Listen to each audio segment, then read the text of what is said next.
The Selfish Path to Romance. Download Chapter 1 for free at drkenner.com and at amazon.com. Here's a question. I think this is a female girlfriend relationship. It's from Michelle, and it's about her girlfriend, Lila. Hello, Dr. Kenner. My girlfriend, Lila, and I bought exercise equipment in December, vowing we would use it so we could get healthy and fit again. We spent close to $6,000 on it, and then converted the garage into a gym to fit it all in. I had a minor panic attack after buying it because it was so much money. I felt selfish and greedy for doing it when so many people couldn't afford necessities. She calmed me down and made me feel better by saying that this was an investment in our future and our health, and that we would use it and not let it go to waste. This was around the holidays, and the gym didn't fit into our holiday schedule with families and parties, so we put it off. And we planned to use it, but that didn't happen. Then Lila reconnected with a friend who is a physical trainer and has her own gym. Lila is very motivated to start training and wants me on board with this. She signed up and it cost her over $200 a month. We argue about this since it's more money poured down the fitness drain, and we're not even using what we have. She claims that it's her own money and that the physical trainer is jump-starting her. She plans to use our gym at home later. It makes my stomach turn to invest yet more money in something we don't use. I feel like a snob who just spends money on something because we need it. We need a lot of things like vacuums in every room so we don't have to hurt our backs and waste time lugging one around to each room. But you don't do that because it's not practical. Am I wrong? Am I not understanding her? This is bothering me so much that it has negatively affected things because I can't understand how someone can make this choice. Help. I need some insight. Michelle. Okay, Michelle, you and Lila have multiple things going on in this issue.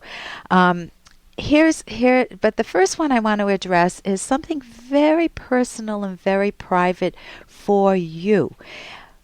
Both of you thought about setting up the gym as in a partnership. I'm assuming that you're a couple in a partnership situation. You have a home together, and you needed a motivational plan to jumpstart yourself. It looks like Lila was a little more psyched than you are. Here is the point that I want to bring up. You don't sound like you were fully convinced that it was a good use of your money. You had a minor panic attack after spending the money. And the panic attack seemed to be fueled for your doubts about your right to pursue your dreams, your goals. I could be a little off on this, but you did say that you felt selfish and greedy. And feeling selfish and greedy will sabotage any decent goal that a person has. If I have a goal to get a good job, but I feel selfish and greedy because so many people are out of work, then maybe I won't pursue that job because maybe somebody else can have that job. If I feel selfish and greedy, wanting to buy a new home or an apartment, move into an apartment, but there are people without homes, I can torture myself day in and day out with that perspective. Listen, if you can afford it, if that $6,000 was maybe a little bit of a stretch, but it's something you both were excited about, and it certainly is focused on something positive, health, then it was a good investment, assuming that you didn't need the money to pay everyday bills, your electric and other bills, your water bill or whatnot. It is your life. It is your money, Michelle. Money that I'm assuming you earned, and you have a moral right to build a lovely gym in your home. And you want to learn how to grasp that point and milk your values. Now, we have a friend who works very hard, and he built a lap pool in his home, a pool that you just swim laps in. It gives you waves even. And he uses it all the time. He absolutely loves it. So if you've earned your money and if it's yours, you need to know that it is yours. Your effort went into earning that money. If you had preferred to put the money to something else, well, then that's maybe a poor choice on your part on spending the money, but it's certainly yours to spend on yourself. So I want you to start to see that it's both moral and good to have the gym. And perhaps you can run an experiment with Lila.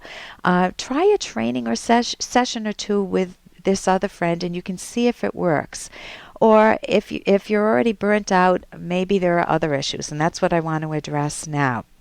Hey, I got to interrupt this because we've got to pay some bills. 30 seconds, that's it. A very quick ad, and then Ellen will be back. Romance. Ugh, I wish guys knew more about what we want from a relationship. Boy, I wish I knew more about what I want. Where's that ad I saw? Here it is. The Selfish Path to Romance. A serious romance guidebook. Download Chapter 1 for free at selfishromance.com and buy it at amazon.com. The Selfish Path to Romance. That is interesting. Or if you're already burnt out, maybe there are other issues, and that's what I want to address now.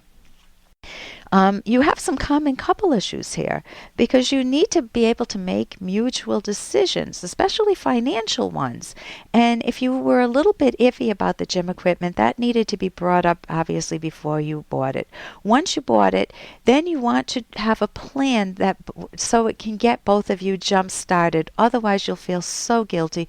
My husband and I have both joined gyms at times. I'm using mine now, but there are times when we've joined and we just let it slide, and you do feel guilty. So you want to get back on board with yourself if you want to milk that gym and enjoy it.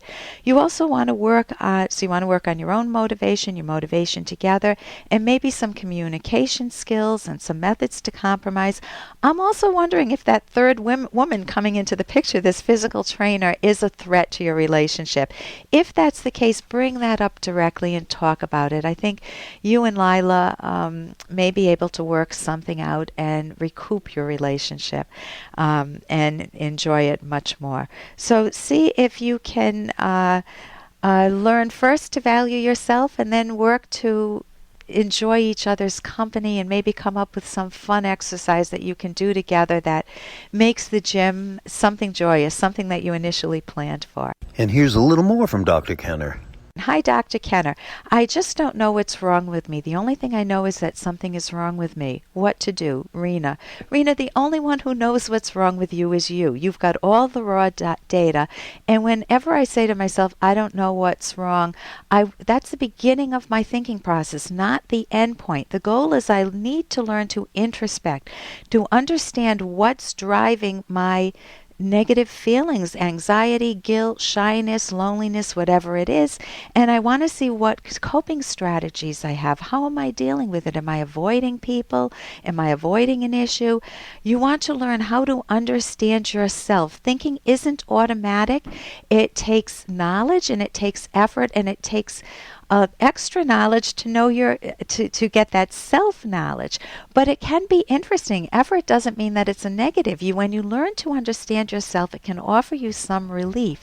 Cognitive therapy is what I highly recommend. You can keep a journal of yourself, but I would start by writing down your strengths. But you can also get the book Mind Over Mood at my website, drkenner.com. That's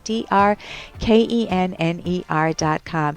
You want to learn as many skills as you can. I'm Dr. Ellen Kenner on the Rational Basis of Happiness.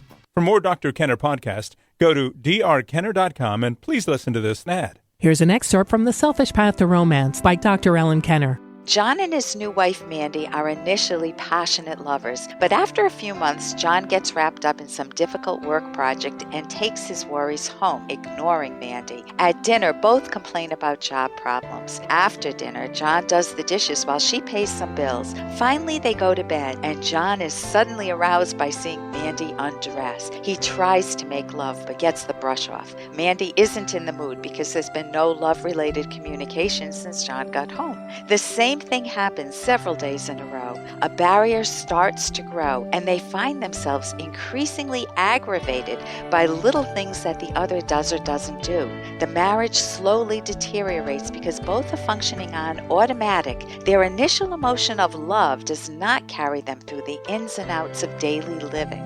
You can download Chapter 1 for free at drkenner.com, and you can buy the book at amazon.com.